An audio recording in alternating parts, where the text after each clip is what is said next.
You wanted the best. You've got the best podcast. The hottest podcast in the world. The Chris Voss Show, the preeminent podcast with guests so smart you may experience serious brain bleed. Get ready. Strap yourself in. Keep your hands, arms, and legs inside the vehicle at all times, because you're about to go on a monster education roller coaster with your brain. Now, here's your host, Chris Voss. Hi, folks. Make sure you're strapped in and ready to go, and you've got your hands and legs and arms, feet, head, all inside of the whatever, the chair, the cabin. You know the drill. You've flown before. Welcome to the show, guys. We certainly appreciate you guys tuning in. Be sure to refer the show to your family, friends, relatives. Tell them to join the Chris Voss Show. Subscribe to it. Remember, we're the family that loves you but doesn't judge you. The best kind of family there is. For those of you that maybe the only family that will accept you at this point. I'm just kidding. You're not that bad off. Don't be depressed. Anyway, guys, thanks for tuning in. We love you. Go to youtube.com/Chris Voss. Hit the bell notification button. Goodreads.com for Chris Voss. See everything we're reading and reviewing over there. All our groups, Facebook, LinkedIn, Twitter, Instagram. Make sure you subscribe to that LinkedIn newsletter. That thing's killing it over there. And also our big 131,000 LinkedIn group over there. Today we have an amazing author on the show and a topical story for what's going on in the war in Ukraine right now. For those of you who might be seeing this 10 years ago, or 10 years ago, 10 years from now, we have videos you can see from 10 years ago too. So there's, front and back. Her new book that comes out April 5th, 2022 is Learning America: One Woman's Fight for Educational Justice for Refugee Children. Luma Mufleh is in the show with us today. And did I give that the French thing again, Luma? No French. No, I got it right? You got it right. Yeah. There you go. I was giving you a little bit of French flair in the pre-show, but she's clearly not French, which is probably good because, I don't know, I'm not going to do my French jokes and stuff in the morning because, I don't know, every time I do, I lose the two French crowd. All two of them. She is the founder of the Fugees family. I believe did I get that right too? The Fugees family. Fugees family. Yeah. There you go. Fugees. Yeah. There you go. With schools now in Georgia and Ohio and an expanding footprint, bringing educational equity to refugee settlement communities across America. Her TED Talk is pretty amazing. I was just watching it on educational justice for refugee families. Was viewed more than 1.7 million times. Welcome to the show, Luma. How are you? Good. Thank you for having me, Chris. Thank you for coming, and congratulations on the new book. These are always a lot of work and then a lot of fun when you finally get it published, huh? Yeah, it was definitely a lot of work. I never imagined I would write one, and I did it during the pandemic. So. There you go. That pandemic sure helped. That's when I wrote my first book, too, was over the pandemic. So give us your .coms. Where can people find you on the interwebs and learn more about you? Fugeesfamily.org for our organization. At Luma_Mufleh on Twitter. And coach.luma on Facebook. And Luma_Mufleh on Instagram. There you go. So FUGEES.com? FUGESfamily.org. Oh, okay. Family.org. Okay. I was going off of, I was just reading the name here off the bio. So tell us what motivated you want to write this book and give us a little bit of origin, if you would. Yeah, I mean, I think it's the book I wish I had when I started this work. I wanted a book that would tell me how messy this work is, not something that glamorizes it. That was authentic and real about how hard to work with kids and how hard it is to adjust to life in America. For me, it was personal as well. I came to the United States when I was 18 and was granted political asylum at age 22.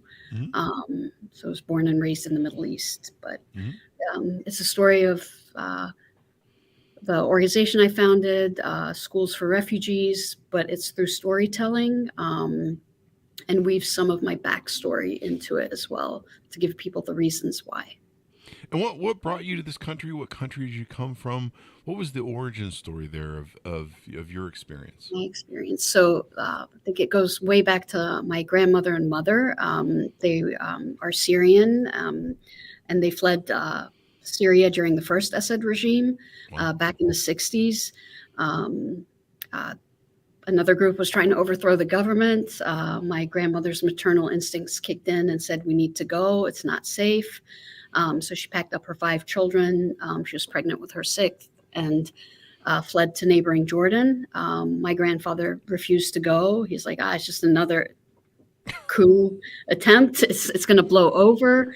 But this time it was different. They seized his factory and then Oh, wow. Arrested his brothers, and they disappeared. Never seen them since. Wow. And so then he came and they started from scratch. My mom was 16 when she left. Mm-hmm.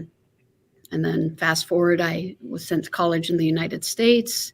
I'm gay. In Jordan, you can get the death penalty for being gay. Yeah. So I applied for asylum. I actually had my asylum hearing 4 days after graduation. So, yeah.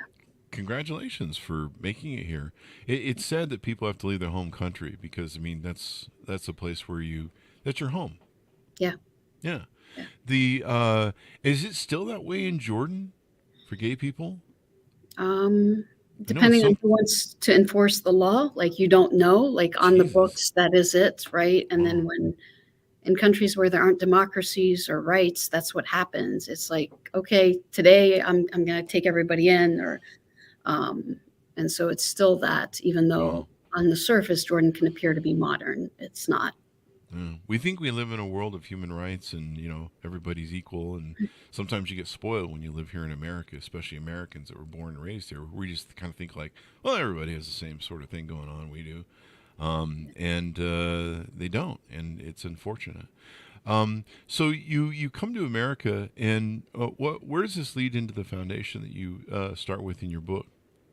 Yeah, I mean, I struggled after college trying to figure out what I wanted to do. I was disowned by my family, so when I got asylum, I lost everything, my Jordanian citizenship, my family. And so I had to start from scratch and, jumped around from job to job. I eventually ended up in Atlanta. And then one day, as I was driving to pick up groceries from an authentic Middle Eastern store, I missed my turn back home. And I had to U-turn into this apartment complex, and I felt I was transported into a different part of the world.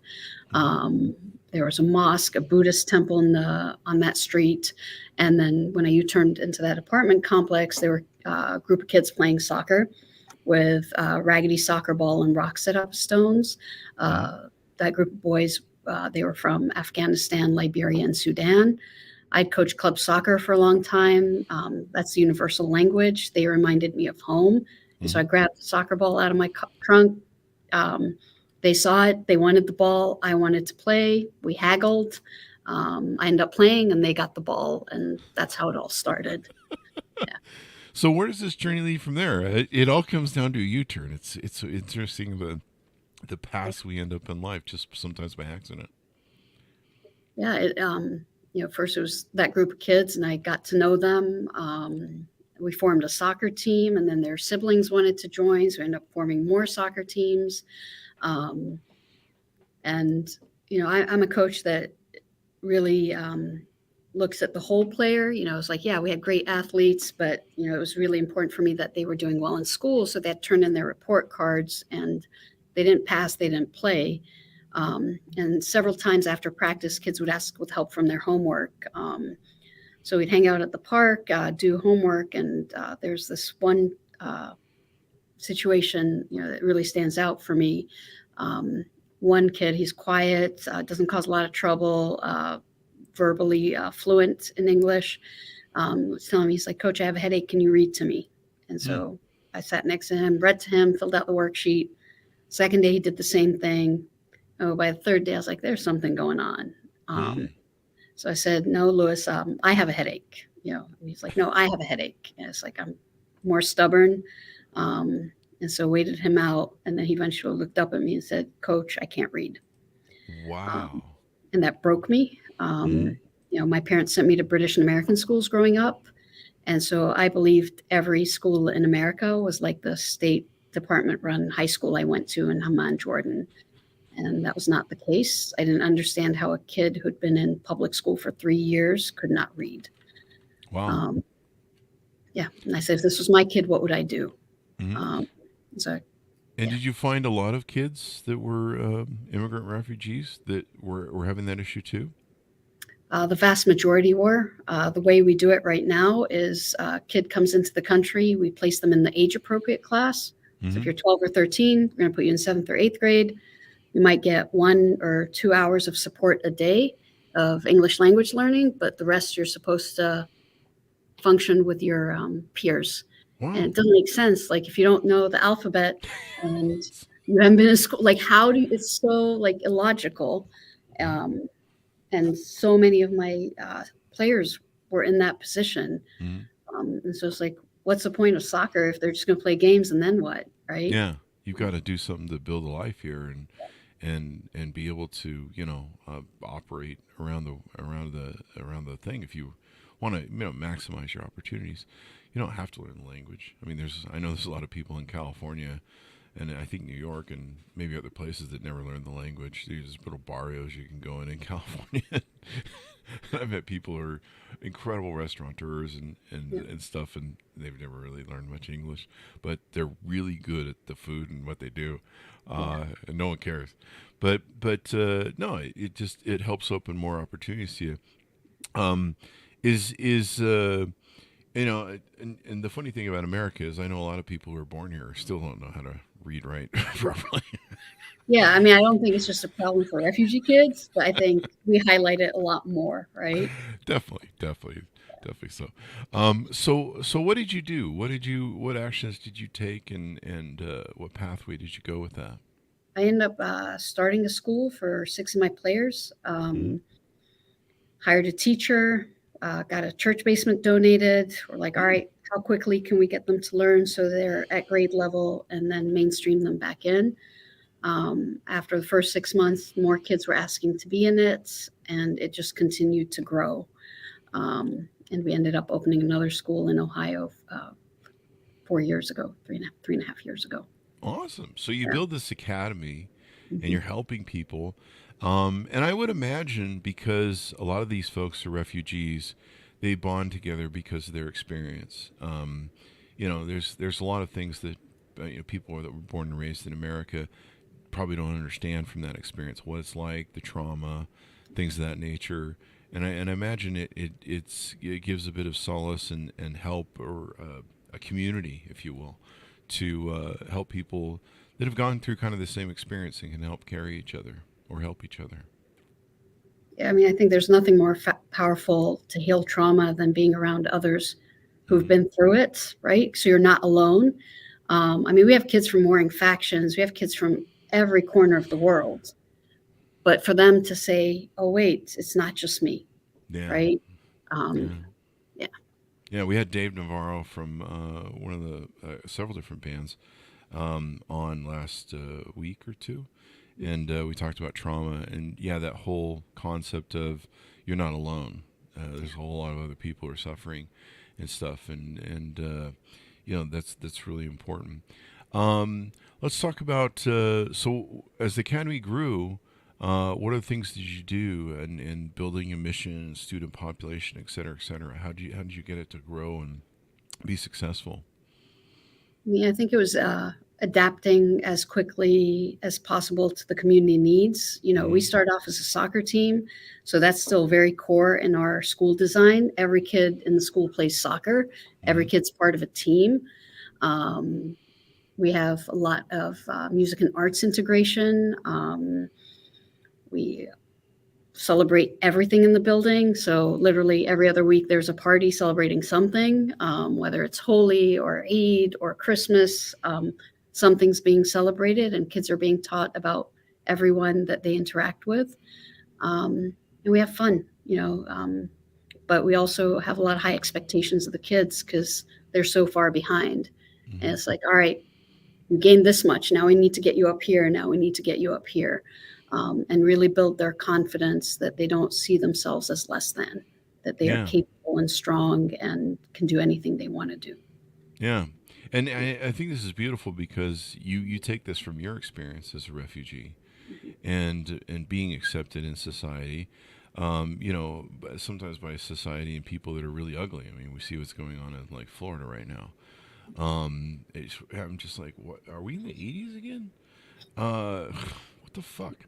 But hopefully that whole thing goes to court and stuff. But you dealt with stuff. There's an ugly thing that people do here that are either racist or hateful or I don't know, pick all of the above. Where they say go back to where you came from.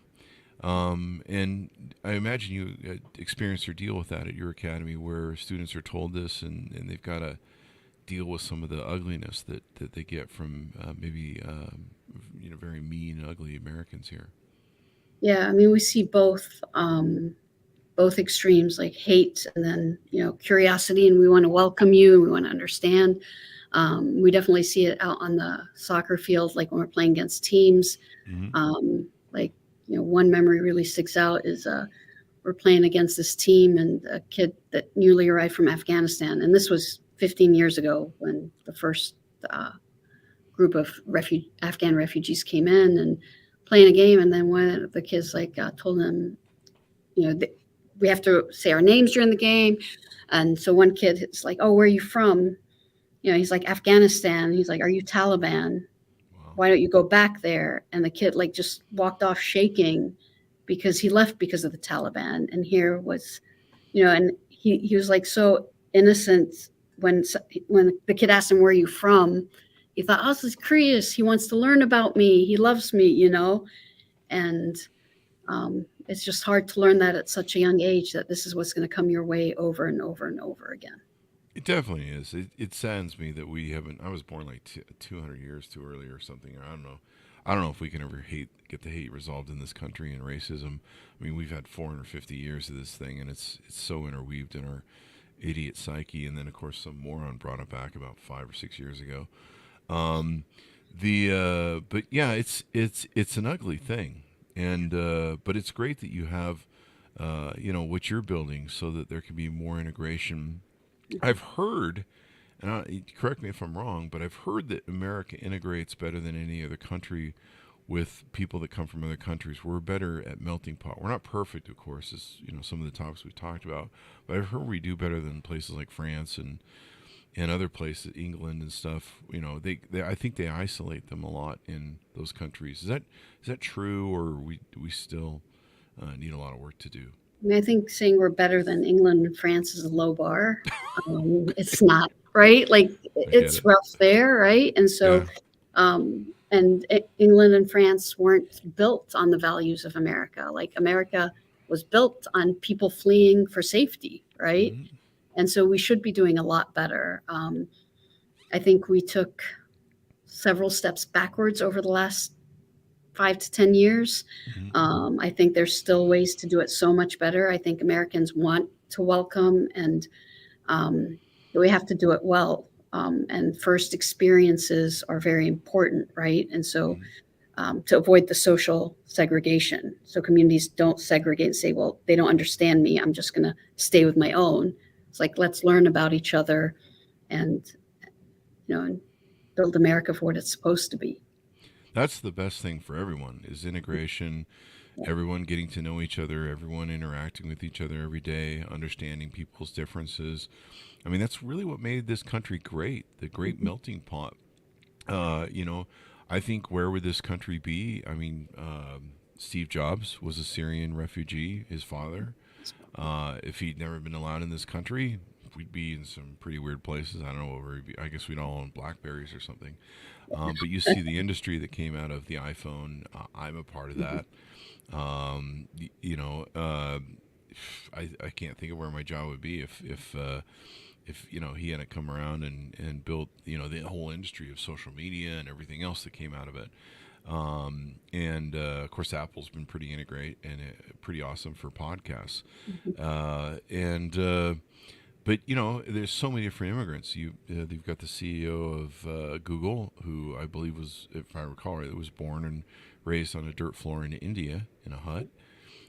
He's the CEO of Google now. This country has so much. There's no limit to who can contribute anything, and other than the stupid stuff we do in society, but there's no monopoly on who has all the smart ideas. I learned that a long time ago owning businesses, being the CEO. I don't have all the good ideas, and there's no limit to the contributions people can make. I believe one of the people who created the mRNA antivirus for that we ended up using for COVID was an immigrant as well, if I recall rightly. And so, there's no person that has good ideas. And what a lot of people don't understand in this country is we're a dwindling country population-wise. People aren't married. They're not having kids anymore. We need more immigration. We need more people in this country, because the thing that made America powerful was it was the largest marketplace in the world, and we were the dominant buyer and controller, especially when it came to our money. People don't realize that our money is actually what makes us powerful, our dollars. And it's what everyone trades on in the world, because we used to be the largest marketplace. And we're losing that ground to China. And just by the sheer billions of people that are in China, as they slowly, adapt and grow and modernize, they're going to become what we used to be. And they're not like the greatest country in the world, let's put it that way. And so we're a fading empire when it really comes down to it. And people in America need to wake up and quit being entitled. So what are some of the great moments you've had that have come out of your academy? Some of the success stories maybe you want to share? I mean, it's like every day, there's success, right? Like on Monday, we brought in 8 Afghan students who had been on our military bases and then hotels for over 8 months. And they're so excited to learn and are eager. And one of them said, "Good morning" today, which is a step up from Monday, because those 2 words did not exist. And then, kids who are illiterate. So I got a FaceTime call from one of my seniors on Monday, and she'd gotten accepted into Kennesaw State University, her first choice. I met her 7 years ago. She's from Sudan. Couldn't put a sentence together. And we ended up holding her back a year because she didn't grow, was not ready for high school as quickly as we thought she would be. And she talks to that moment of like, if you hadn't held me back, what would have happened? I wouldn't have been ready. I would have failed. I would have dropped out. And she's so excited. And her mom is like over the moon. She's one of 6 kids, and always says like, this couldn't have happened in Sudan, right? This is happening here, right? Our school couldn't happen anywhere in the world. It's happening here. Yeah. Right? Do you see your school growing and spreading across the nation so that it can service more refugees? We had, of course, the folks that just came over from Afghanistan that were evacuated, and then the Ukrainians. We're going to take 100,000 Ukrainians, I think they've agreed to, according to Biden as of this moment. Yeah, I mean, we just launched a partnership with Bowling Green, Kentucky. So we're working with their school district to implement our model for all their refugee and immigrant kids. And they're super excited. And we want to impact as many kids coming into this country. So when they get here, they have a softer landing place and they're set up for success. And then they're contributing members and strong citizens. Do you guys seek out investors and people that can help grow the academy and make it bigger? Always. I mean, that's part of my job. When you're CEO, you're doing like everything, but fundraising is a big part of it. Awareness and bridge building is another part of it. But we want as many people as possible helping us out because this is not just, it's a movement, right? And we want our team to be the biggest and strongest in the country. Definitely. So are there ways that people can help out, contribute, donate? We're seeing a lot of donations that people are usually always doing. Americans are usually good people for donating and helping out with charity. Is there any sort of assistance that people can give that maybe wouldn't involve money or, I don't know. I'm just I mean, so there's always donating, giving money. If you're in Atlanta or Columbus, we always look for volunteers to come tutor our students and, get to know our families. We're working on other ways to get other people involved that is not necessarily location specific. And I think reading the book and understanding like this is what it is and humanizing people, not vilifying. And I think that's what I try to do in the book, because I believe that Americans, when they understand the story, the hate becomes less. It's not, right? The guard comes down. It's like, oh, we're more similar. We're not other. Yeah. And what's one thing I've been speaking about with the Ukrainian experience, because it's a really good example how, I mean, 5 or 6 weeks ago, they were living much like us in a pseudo democracy. I'm not sure how democratic fully they were, but they were in a fairly good democracy. They were living out their lives just like most Americans are, and within overnight, the apple cart gets overturned, and it can happen anywhere. I mean, if you've studied history, things can go really bad anywhere. I mean, if it wasn't for a vice president's decision and two people at the Division of Justice, the Attorney General's office, we would probably be in a civil war and not have a democracy at this point. And we would have gone full Hungarian with the loss of a democracy. So, and also if Madison hadn't made it so the states oversaw the election, they knew that somehow he knew. So there was 3 of them that knew in the future that if they let these election be overheld by the federally, that it could be more easily grasped and seized, which was the attempt, as we know. If you wonder what he was thinking, like what they were thinking back then, that kind of prevented what would have happened here. Yeah, if you read the Federalist Papers, it's really interesting how insightful they are, and we've had a lot of great historians on the show that have talked about it. They really saw 200,000 year or 2,000 year, 200,000. It's probably 2,000. Hopefully, I don't know, knock on wood if it lasts that long at this pace. After 220 or 2022, and the House gets overturned, we'll see how far we get with this democracy. But people don't realize how fragile they are. I mean, just we watched Hungary slide into a authoritarian rule. Over 2020. Turkey as well. Turkey, was the 3rd largest democracy in the world in 2 years, no longer. Yeah, over. Right? And they've got rampant inflation. I mean, you think your gas prices are bad. It's crazy. And all because of one jerk. And I think Putin's a good example of, how simply things can be. For 2 decades, the Russians have sold their soul to him, because he provided jobs and economy. And that was what the last guy who was elected 5 years ago or 6 years ago now, and I'm losing track.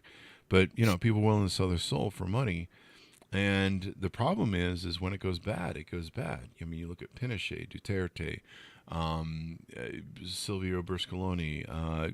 We go down the list of all the monsters, all the monsters and dictators, where everyone sold their souls to them for jobs and money and economy. And that's what happens, Mussolini, people, sure, fascists are bad, but they make their trains run on time, so we'll sell our souls to them. And people don't realize how bad it can be, and it can happen anywhere and to anyone. And so when you look at refugees, when you look at people who are immigrants to this country, realize within a week it can be you. I mean, we had one day, January 6th, and fortunately what they wanted didn't happen, but we came really darn close a couple times, and it wouldn't have taken, all it needed was the decision of one man to throw us 240 some odd years of this republic, and we would have been on the fence. Anyway, anything more you want to touch on about your book and what you do with Academy? No, I mean, like what you mentioned right now, I actually have a chapter in the middle of the book that's titled Imagine. And it kind of walks you through if Ohio and Indiana went to war, what would happen.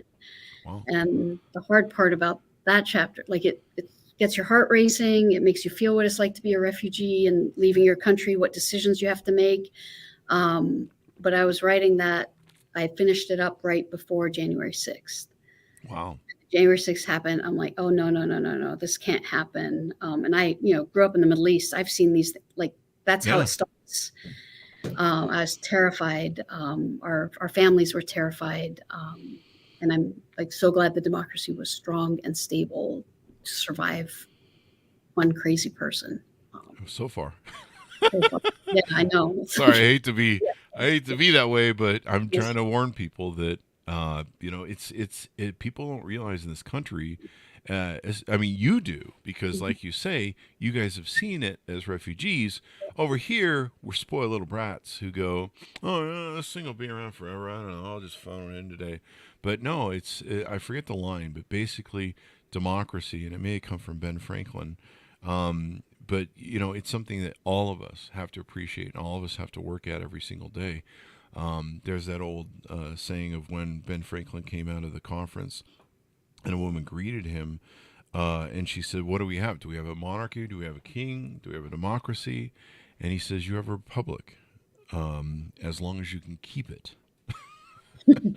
So we are all the caretakers of this beautiful. It's not always been beautiful, I should say.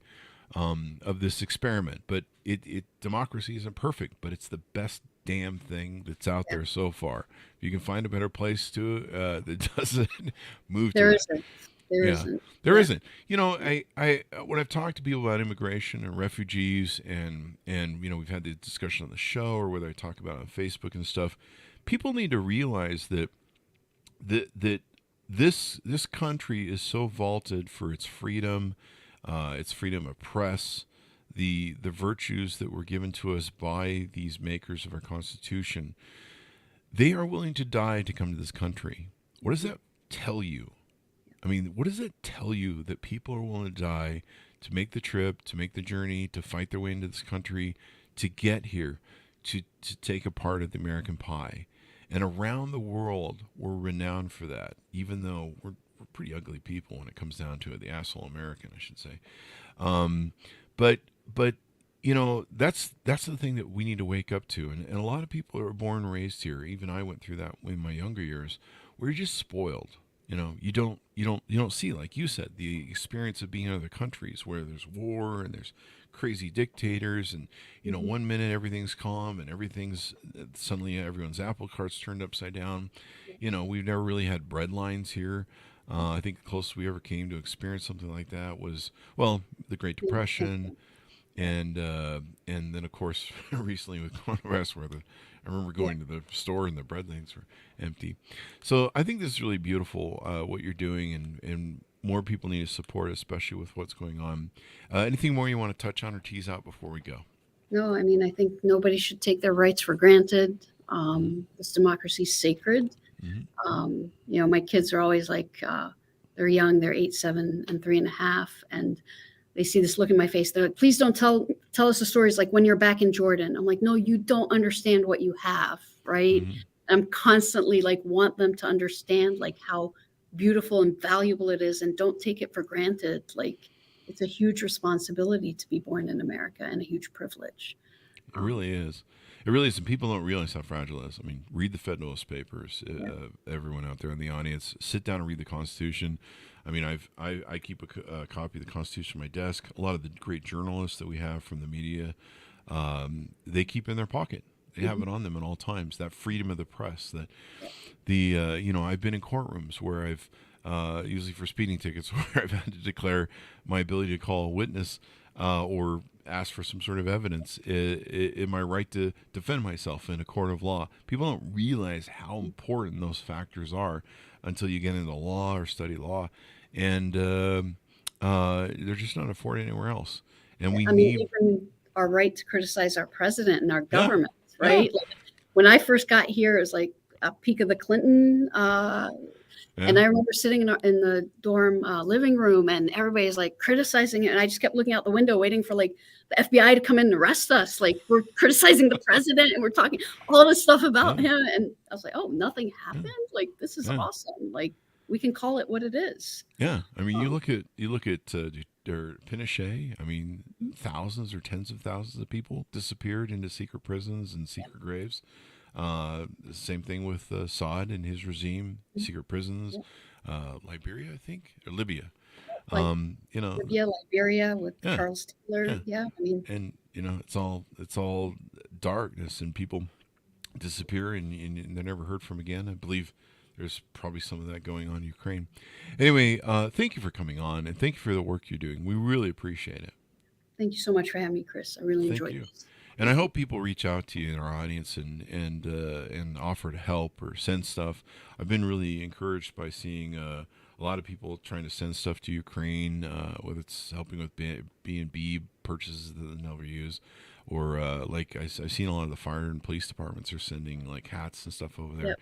So I hope people reach out to you guys and send some stuff, because these folks are kids, and we want them to grow up. We want to be in a great society, because they're going to come up with science and research and technology and all sorts of new stuff, and they're hungry for it too, where most Americans are kind of like, yeah, my belly's full. And I think that's what the beauty is of what people bring to this country, because they come here and they see the wonderment and the beauty of it, where we're just kind of jaded as Americans. And that's why we continue to have innovations, because we have Yeah. cycles, people are coming in who Yeah. are hungry and keep pushing us to be better, right?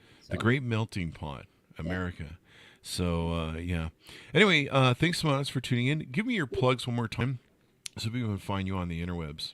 Yep. So fuji'sfamily.org, Luma_Mufleh at Twitter and Instagram, and then Fuji's Family on Facebook. There you go. Thank you, Luma. Thank you. And thanks so much for tuning in. Go to youtube.com/Chris Voss. Hit the bell notification.